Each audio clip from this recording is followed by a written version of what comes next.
The new quantum mechanics, when applied to the problem of the structure of the atom with point charge electrons, does not give results in agreement with experiment. The discrepancies consist of duplexity phenomena, the observed number of stationary states for an electron in an atom being twice the number given by the theory. To meet the difficulty, Goudsmit and Uhlenbeck have introduced the idea of an electron with a spin angular momentum of half a quantum and a magnetic moment of 1 Bohr magneton. This model for the electron has been fitted into the new mechanics by Pauli and Darwin, working with an equivalent theory, has shown that it gives results in agreement with experiment for hydrogen-like spectra to the first order of accuracy. The question remains as to why nature should have chosen this particular model for the electron instead of being satisfied with the point charge. One would like to find some incompleteness in the previous methods of applying quantum mechanics to the point charge electron, such that, when removed, the whole of the duplexity phenomena follow without arbitrary assumptions. In the present paper, it is shown that this is the case, the incompleteness of the previous theories lying in their disagreement with relativity, or, alternatively, with the general transformation theory of quantum mechanics. It appears that the simplest Hamiltonian for a point charge electron, satisfying the requirements of both relativity and the general transformation theory, leads to an explanation of all duplexity phenomena without further assumption. All the same, there is a great deal of truth in the spinning electron model, at least as a first approximation. The most important failure of the model seems to be that the magnitude of the resultant orbital angular momentum of an electron moving in an orbit in a central field of force is not a constant, as the model leads one to expect. The relativity Hamiltonian, according to the classical theory, for a point electron moving in an arbitrary electromagnetic field with Taylor potential A0 and vector potential A is, where P is the momentum vector. It has been suggested by Gordon that the operator of the wave equation of the quantum theory should be obtained from this F by the same procedure as in non-relativity theory, namely by putting in it. This gives the wave equation, the wave function being a function of x1, x2, x3, t. This gives rise to two difficulties. The first is in connection with the physical interpretation of wave function.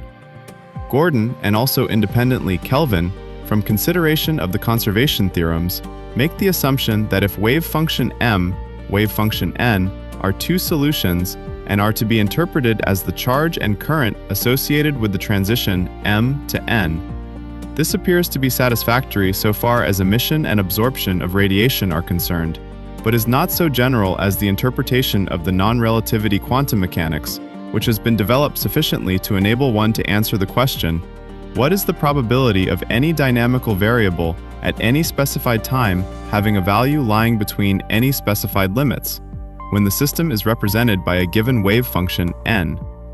Gordon-Kelvin interpretation can answer such questions if they refer to the position of the electron, but not if they refer to its momentum or angular momentum or any other dynamical variable.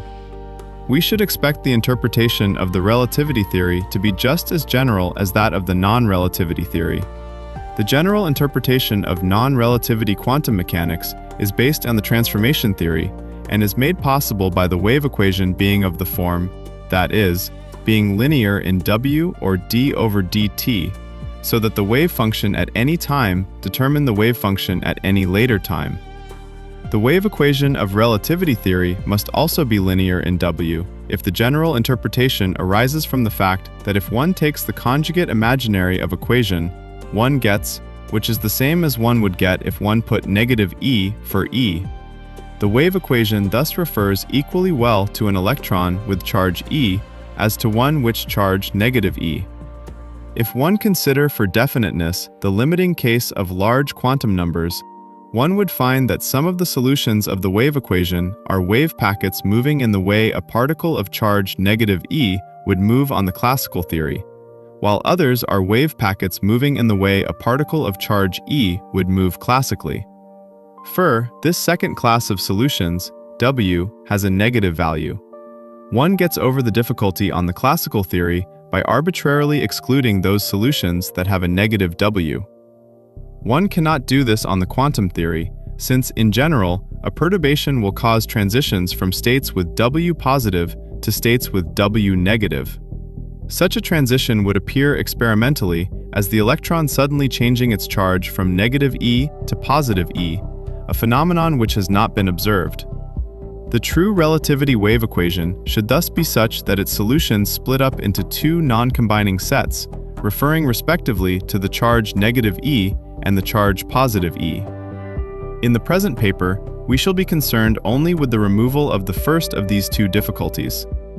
The resulting theory is therefore still only an approximation, but it appears to be good enough to account for all the duplexity phenomena without arbitrary assumptions.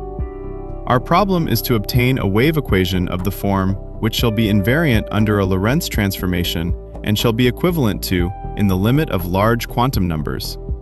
We shall consider first the case of no field, when equation 1 reduces to this equation, and if one puts to this equation the symmetry between P0 and P1, P2, P3 required by relativity shows that, since the Hamiltonian we want is linear in P0, it must also be linear in P1, P2, and P3.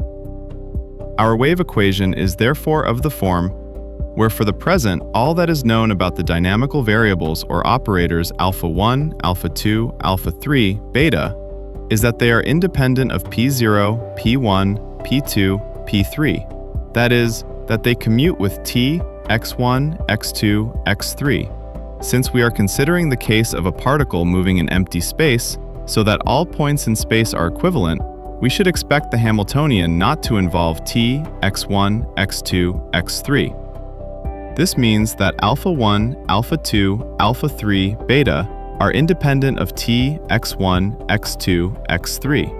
That is, that the commute with P0, P1, P2, P3. We are therefore obliged to have other dynamical variables besides the coordinate and momenta of the electron in order that alpha 1, alpha 2, alpha 3, beta may be functioned of them. The wave function must then involve more variables than merely x1, x2, x3, t.